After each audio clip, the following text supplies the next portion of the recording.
Box sits at the airport for 7 days before workers open it and uncover a distressing sight. When a mysterious package turns up at an airport, usually trouble isn't too far behind. That's why airport officials call in the experts to handle those crates with care. Any number of nasty surprises might be hiding within them. Take, for example, these boxes.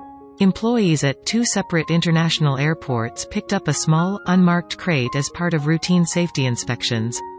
They didn't find narcotics or bombs, however, but what they did find set off an insane chain of reactions that no one expected. In March of 2017, employees at Beirut-Rafic Hariri International Airport intercepted a small, improperly marked wooden crate. The package was destined for war-torn Syria with no sender listed.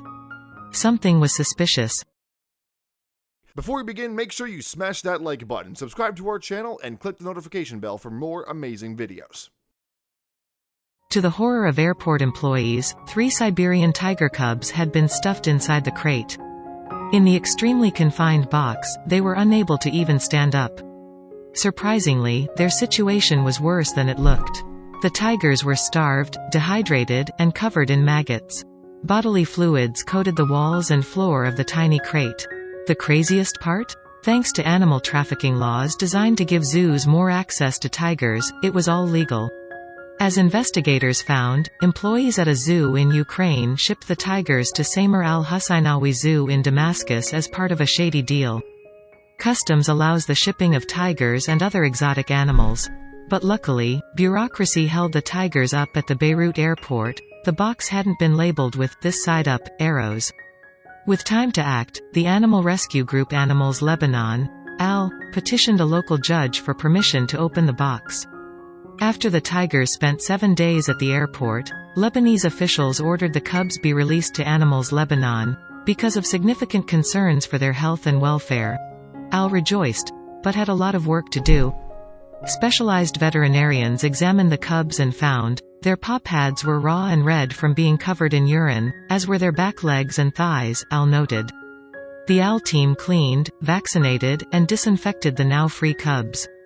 With the tigers cleaned and on the mend, AL released them into a quarantined area where they could stretch their legs. The cubs scarfed down some meat, and even had some fun. But then, the cubs' owner returned. Those tigers were each worth thousands of dollars, and the buyer didn't want to lose out on the money he spent, or the money he could make. He wanted his tigers. Fortunately, the charity wasn't ready to roll over. Siberian tigers are protected under the Convention on International Trade of Endangered Species, CITES. AL wrote on Facebook. They can only be traded under very specific circumstances, and only when a number of other conditions are met. That little crate the cubs had been stuffed in? It didn't meet those required conditions, so AL felt they had a solid case to win the tigers for good. They just had to wade through bureaucracy, and keep the tigers happy in the meanwhile. The Ministry of Agriculture, Judge of Urgent Matters and Customs have all made the right decisions, AL wrote. Now they need to prevent them from becoming part of the multi-billion-dollar wildlife trafficking industry. For 4 months, AL engaged in a bitter legal battle for the cubs. On June 7, authorities allowed the tigers to be resettled permanently in France. So, on a Monday evening, AL loaded May, Anton, and Tanya into large crates. The tigers arrived at the Tonga Pterodactyl Sanctuary near Lyon on a special cargo plane. There, they could finally enjoy their lives, free from the animal trafficking world that harms so many animals.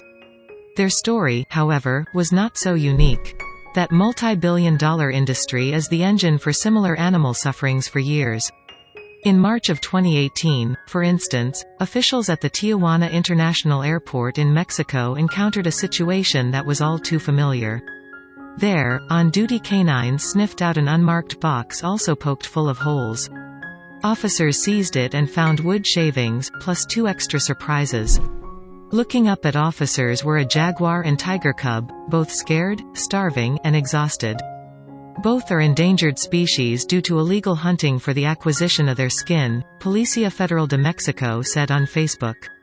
Similar to the cubs in Beirut, these cubs had no marked destination or no clear sender. Authorities speculated that the cubs were being sent to either a zoo or circus. But another group offered another possible end destination. Prashant Ketan, chief executive officer for Born Free USA, an animal advocacy nonprofit, suggested animals smuggled through Mexico were often sold as pets. So what could be done about this little duo? While most animal lovers would hope the two cute cubs ended up at a sanctuary, the situation was not so simple to solve.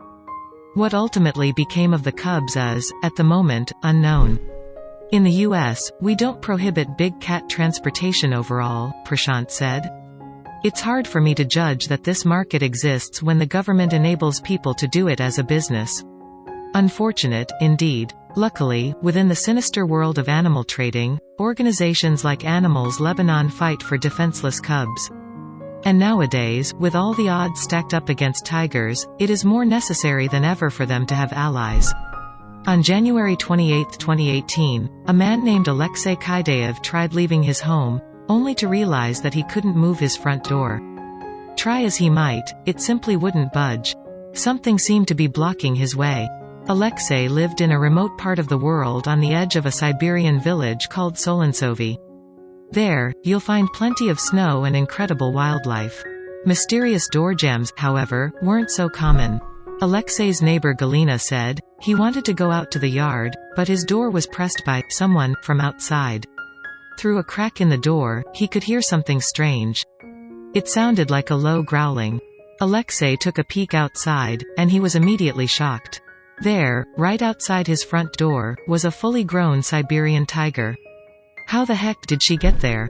A scared Alexei quickly retreated back indoors and made an emergency call to the Ministry of Natural Resources of Khabarovsk to see if they could help. Since Siberian roads are especially bad in the winter, the rescue team was slow to arrive. The tiger spent all the day on Alexei's porch until the emergency team arrived, said Galina. Thankfully, the rescuers were able to tranquilize the big cat and examine her. They found that she was 10 years old and actually had a few major health issues. Unlike other Siberian tigers, this one on Alexei's porch didn't have any front teeth. She suffered from serious gum infections, which likely made it difficult for her to eat, hence the exhaustion. How could they help? The rescue team had no time to waste. They began their urgent care while transporting the big cat to the nearby Amur Tiger Center. It was the only place that could save her. The team first checked her for gunshot wounds or knife gashes, any kind of sign that she'd been hunted, but there were none. She was very malnourished, which unfortunately indicated a sad truth. Had this tiger sought out Alexei's neighborhood out of desperation? Rescuers speculated she had. Director of the Amur Tiger Center, Sergei Eremelev, said, the tigress behaved absolutely peacefully as if she was waiting for human help. However, the tiger began behaving like a wild animal once they reached their destination. Sergei said, the animal, though she came for help, will not allow us to approach her. She may not have had teeth, but she still had claws.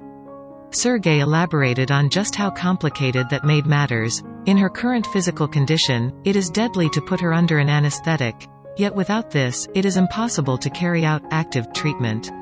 So, what could they do? As if the stakes couldn't get any higher, the tiger was part of a dying breed. Only about 500 Siberian tigers existed in eastern Russia, according to the Siberian Times. As a female, she was an essential part of any effort to help carry on her species' survival. The rescue workers had to resort to desperate measures. Despite the dangers of anesthetics, medics applied sedatives remotely, allowing them to get close to the tiger if need be. Then, they crossed their fingers. We really hope that the tigress will pick herself up and survive, Sergei said. For our part, we are doing everything possible. Then, rescue workers witnessed what they thought was a major breakthrough in recovery. They offered the tiger antibiotic-laced mashed meat.